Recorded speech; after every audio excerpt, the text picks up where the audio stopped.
En la cafetería, Laura soltó una carcajada y dijo, ¿Tú? ¿Divorciada y sola? Ni siquiera sabes qué hacer con tu vida. Fue un jueves por la tarde en el barrio de Triana, en Sevilla. El sol entraba suave por las ventanas del café donde solíamos reunirnos cada mes desde la universidad. Yo había ido con mi mejor blazer beige, los zapatos recién lustrados, intentando demostrarles, y a mí misma, que estaba bien, que el divorcio no me había roto.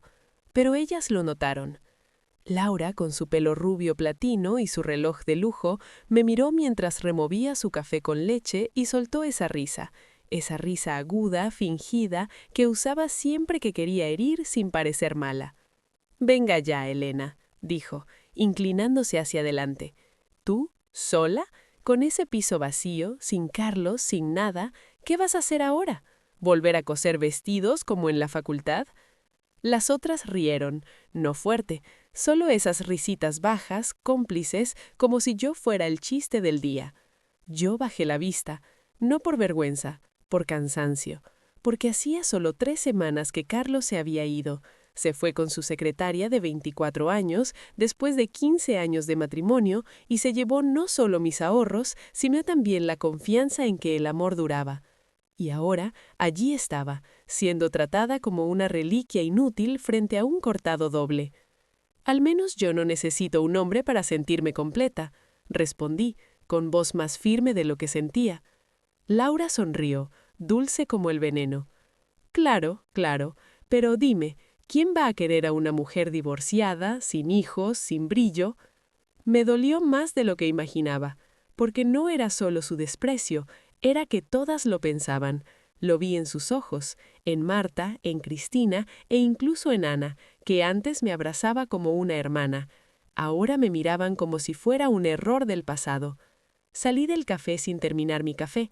El aire de la calle olía a azahar y humedad, pero yo solo sentía frío. Caminé sin rumbo, con las manos temblando dentro del bolso, hasta que me senté en un banco del parque. Y allí, por primera vez en meses, lloré. No por Carlos, por la traición de quienes decían amarme. Porque mientras yo luchaba por mantener la cabeza alta, ellas celebraban mi caída como si fuera entretenimiento.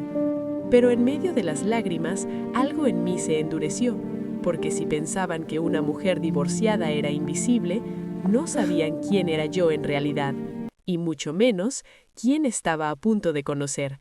Así que me sequé las lágrimas, me arreglé el pelo y seguí caminando, porque esta historia no había terminado, solo estaba cambiando de protagonista. No entendí cómo podían reírse de mí hasta que vi que todas habían usado mi caína para sentirse superiores. Fue como si de repente mi dolor se hubiera convertido en su entretenimiento. Durante días después de aquella cafetería, no salí de casa. Me quedaba mirando por la ventana del piso que Carlos y yo compartimos durante 15 años, el mismo que ahora estaba vacío, frío, lleno de ecos, y me preguntaba, ¿en qué momento dejé de ser digna de respeto?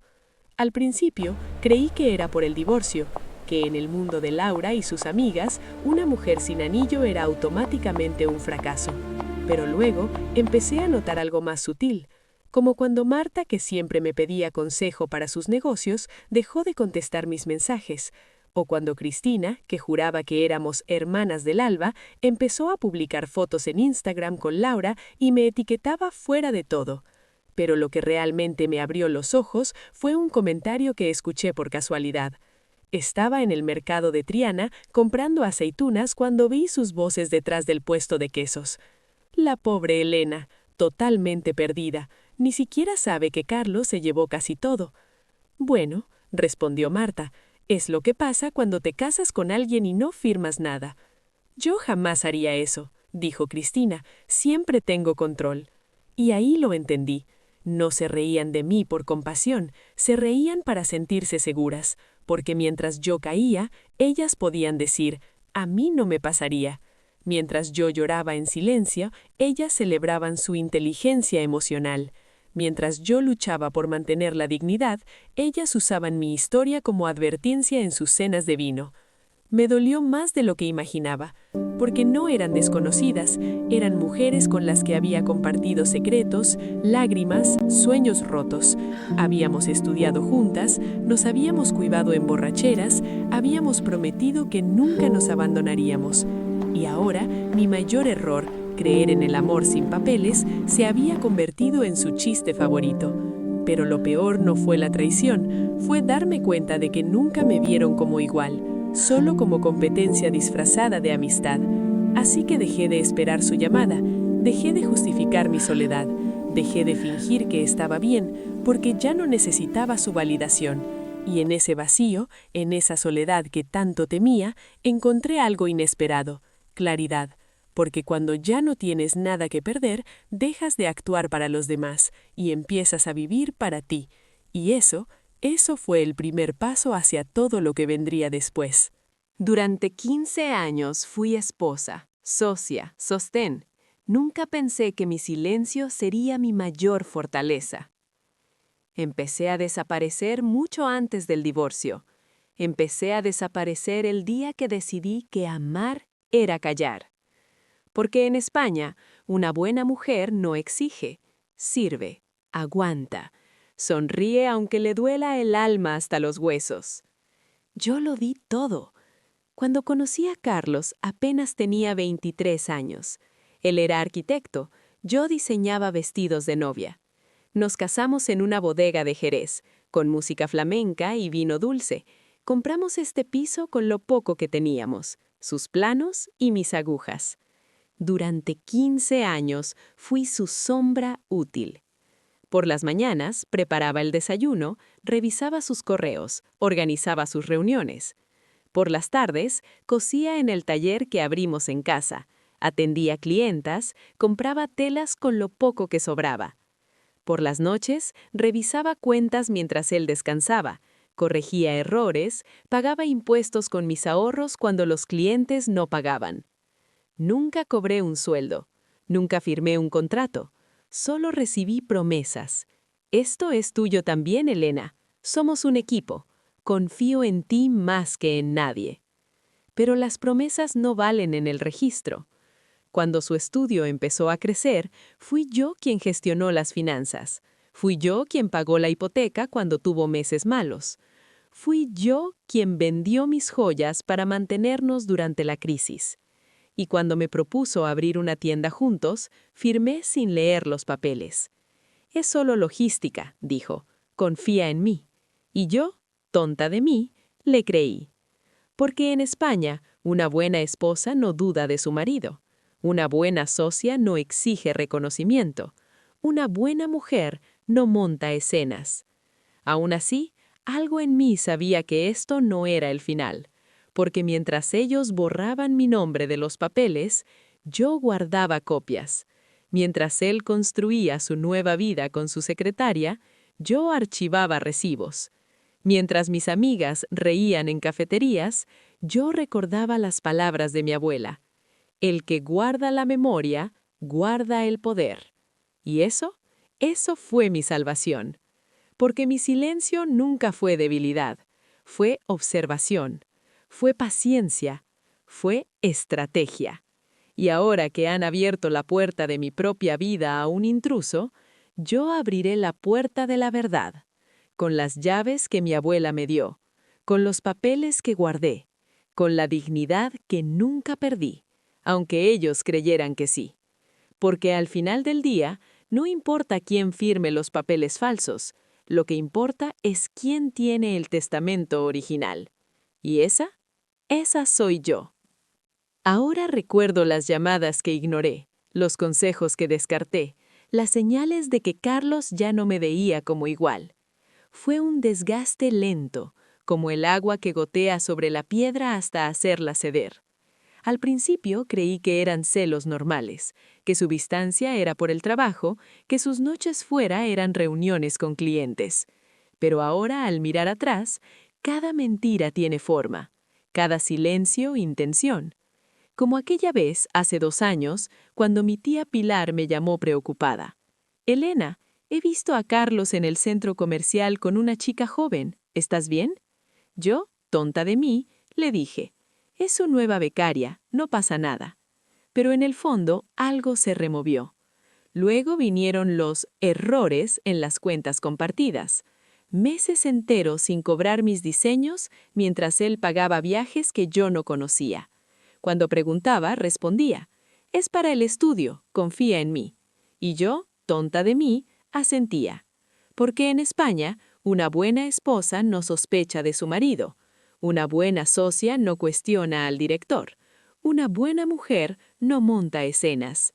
Aún así, guardaba copias de facturas reales, tomaba notas en libretas viejas, archivaba correos, porque aunque callara, observaba.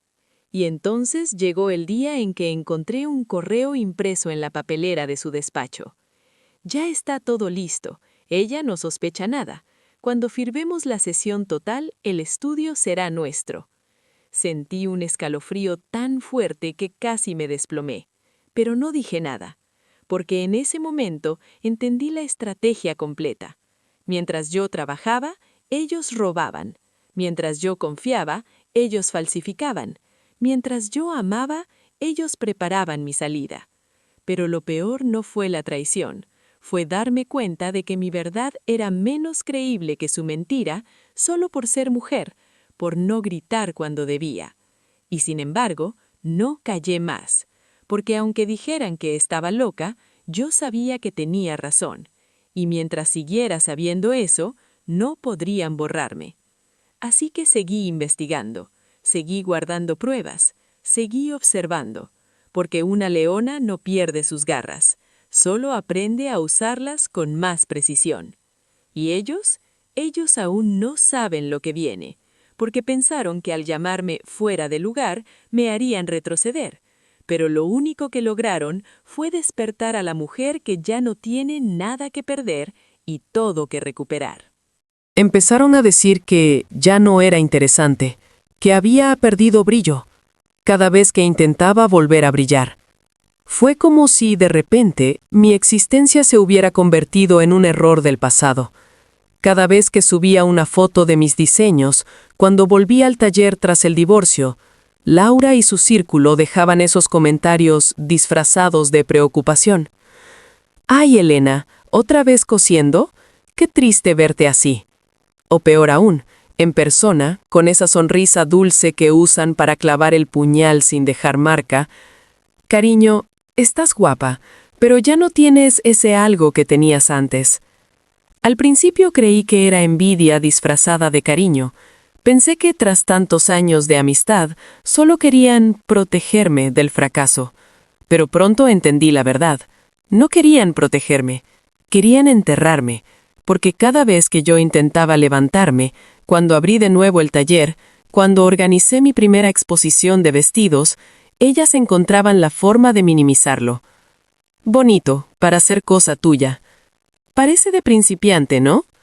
¿En serio crees que alguien va a pagar por eso ahora? Incluso en el mercado de Triana, donde antes me saludaban con cariño, empezaron a hablar en voz baja cuando pasaba. La pobre Elena, desde que se divorció, no es la misma. Dice que vende vestidos, pero nadie los compra. Y lo más cruel fue cómo usaron mi soledad como prueba de mi fracaso. Sin marido, sin hijos, sin nada, ¿qué le queda? Pero lo que no sabían era que mi soledad no era vacío, era espacio. Espacio para respirar, para recordar quién era antes de ser la mujer de Carlos, para coser no solo telas, sino también mi dignidad, hilo a hilo. Aún así, sus palabras dolían, porque no eran desconocidas, eran mujeres con las que había compartido secretos, lágrimas, sueños rotos. Habíamos jurado que nunca nos abandonaríamos, y ahora mi mayor error, creer en el amor sin papeles, se había convertido en su chiste favorito. Pero mientras ellas construían su mundo sobre mi caída, yo tejía en silencio, porque una mujer que ha amado con el alma entera no se rompe fácil, se transforma. ¿Y yo? Yo ya no era la amiga invisible, era la diseñadora que guardaba pruebas, la mujer que observaba, la que, contra todo pronóstico, iba a hacerlas rendir cuentas, con calma, con hechos, con la verdad que guardé en silencio durante 15 años, porque si pensaban que una mujer divorciada era débil, no conocían a la verdadera Elena Márquez. El día que Carlos se fue con su secretaria y se llevó mis ahorros, supe que había perdido más que un marido. Perdí la fe. Fue un lunes por la mañana. El sol entraba frío por las ventanas del piso que habíamos compartido durante 15 años. Yo estaba en el taller, terminando un vestido de novia para una clienta de Cádiz, cuando encontré la nota sobre la mesa de la cocina. Lo siento, Elena, ya no puedo fingir. Me voy con Lucía. No busques problemas. No había despedida, no había explicación, solo esa hoja arrugada, como si mi vida entera fuera un recibo que ya no servía. Pero lo peor no fue la nota, fue lo que descubrí después. Fui al banco a sacar dinero para pagar los materiales del vestido y la cajera me miró con lástima. Señora Márquez, su cuenta conjunta está vacía. ¿Cómo? Su marido retiró todo hace 3 días, incluso los fondos de su cuenta personal vinculada. Sentí un mareo tan fuerte que tuve que agarrarme del mostrador porque no era solo el dinero, era todo. Los ahorros de 15 años, las ganancias de mis diseños, incluso el fondo que guardaba para abrir mi propia tienda. Y entonces recordé, meses antes, Carlos me había hecho firmar un acuerdo financiero para optimizar impuestos. Es solo logística, había dicho. Confía en mí. Y yo, tonta de mí, le creí, porque en España, una buena esposa no duda de su marido. Una buena socia no exige transparencia. Una buena mujer no monta escenas. Aún así, algo en mí sabía que esto no era el final, porque mientras él construía su nueva vida con su secretaria, yo guardaba copias. Mientras ellos celebraban mi caída, yo archivaba recibos. Mientras mis amigas reían en cafeterías, yo recordaba las palabras de mi abuela. El que guarda la memoria, guarda el poder. Esa noche me senté en el suelo del taller, rodeada de telas y patrones, y lloré. No por el dinero, por la traición. Porque durante 15 años fui leal. Les di mi tiempo, mi talento, mi silencio. Y ellos solo querían que desaparecieran. Pero aunque hayan robado mis ahorros, no pueden borrar lo que construí. Y aunque hayan borrado mi nombre de los papeles falsos, no pueden borrar lo que soy. Porque una mujer que ha amado con el alma entera no se rompe fácil, se transforma. ¿Y yo? Yo ya no soy la esposa invisible, soy la diseñadora que sabe, la mujer que observa, la que, contra todo pronóstico, iba a hacerlas rendir cuentas, con calma, con hechos, con la verdad que guardé en silencio durante 15 años, porque si pensaban que una mujer divorciada era débil, no conocían a la verdadera Elena Márquez. No sentí rabia, solo claridad, al entender que mi valor nunca estuvo en tener un anillo, sino en saber quién soy. Fue después de aquella noche en que Carlos se fue y me dejó con las manos vacías y el alma hecha trizas. Me quedé despierta hasta el amanecer, sentada en el suelo del taller, rodeada de telas cortadas a medias y patrones olvidados. Esperé a que llegara la ira, a que quisiera gritarle al mundo, a romper espejos, a quemar cada foto que nos unía. Pero no vino. En su lugar llegó algo más poderoso, una calma helada, nítida como el cristal de una ventana recién limpiada. Porque en ese momento entendí la verdad más liberadora de mi vida. Nunca fui traicionada por Carlos.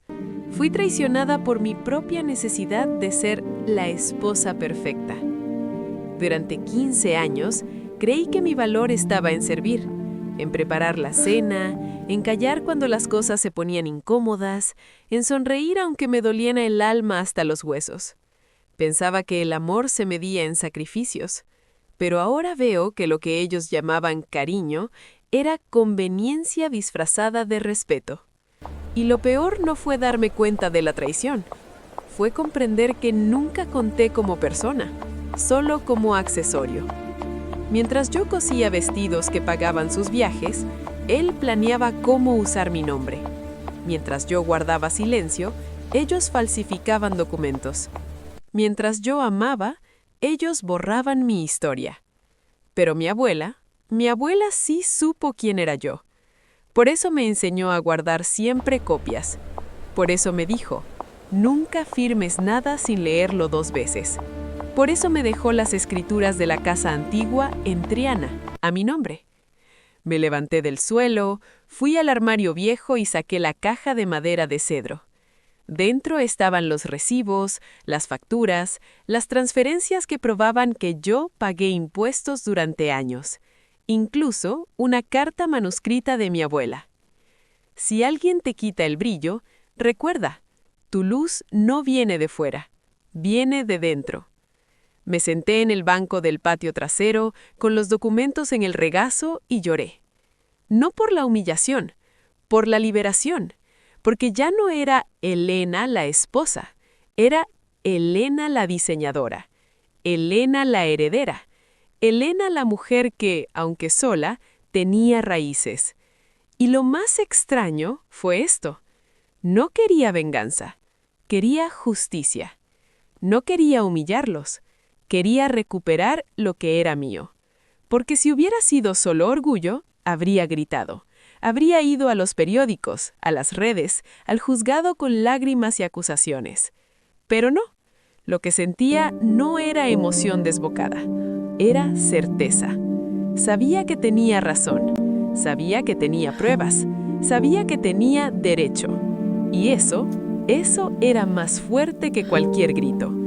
Así que respiré hondo, cerré la caja y por primera vez en 15 años dejé de pedir permiso para existir.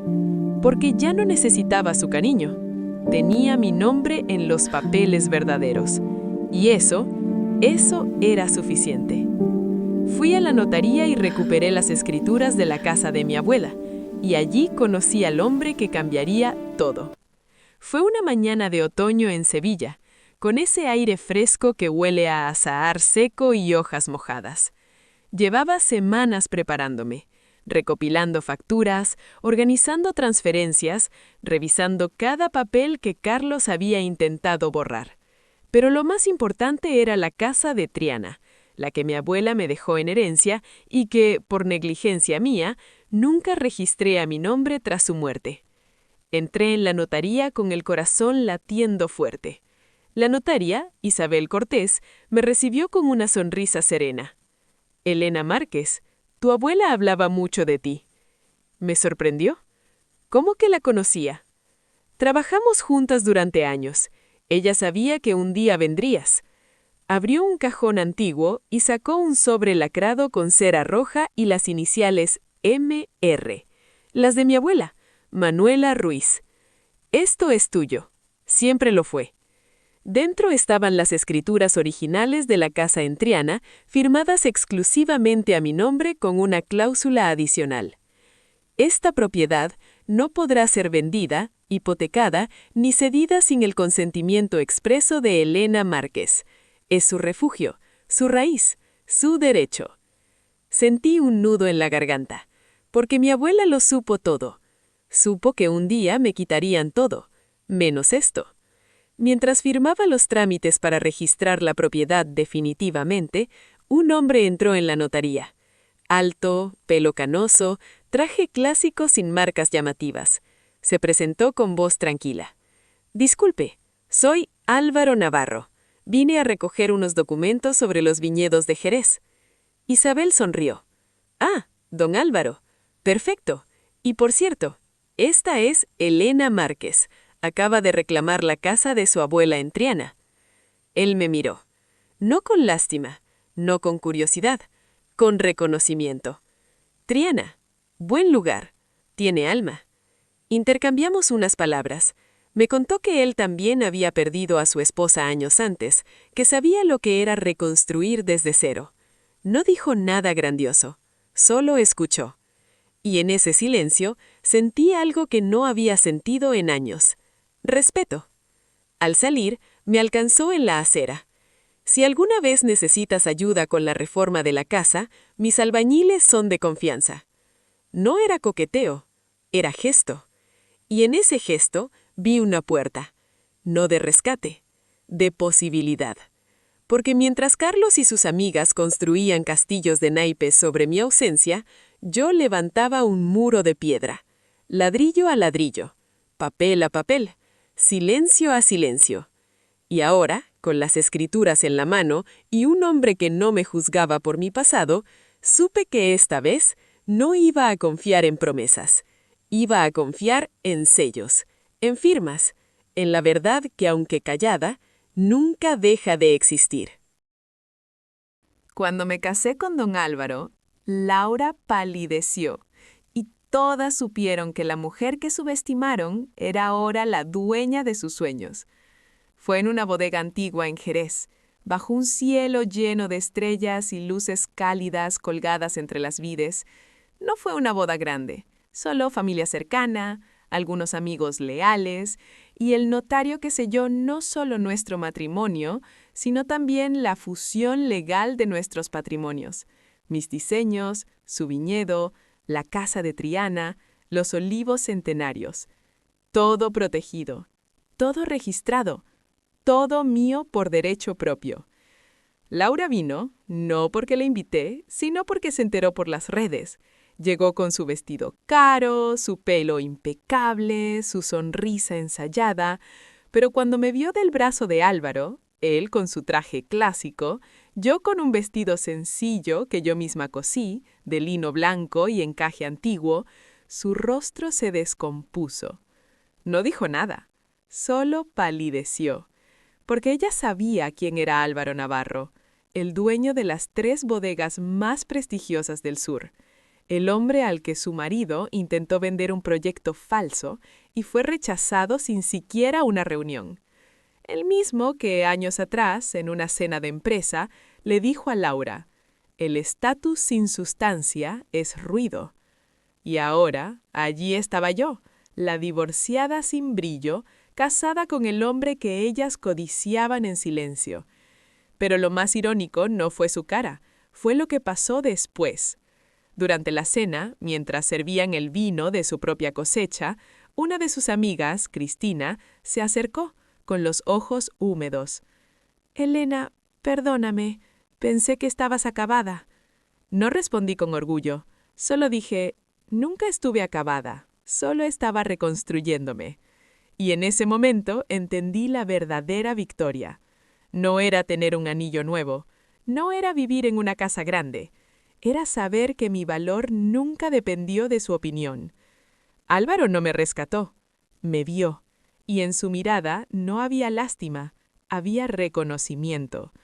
Mientras Carlos y su secretaria desaparecían en deudas y demandas, yo firmaba contratos reales. Mientras Laura fingía felicidad en Instagram, yo tejía un futuro con raíces. Y cuando el notario anunció que la casa de Triana, los viñedos y mi taller de diseño formaban ahora una sociedad familiar indestructible, supe que ya no tenía nada que probar. Porque la justicia no llegó con gritos, llegó con sellos, con papeles, con un hombre que no me prometió el mundo, sino respeto. Y eso era más que suficiente.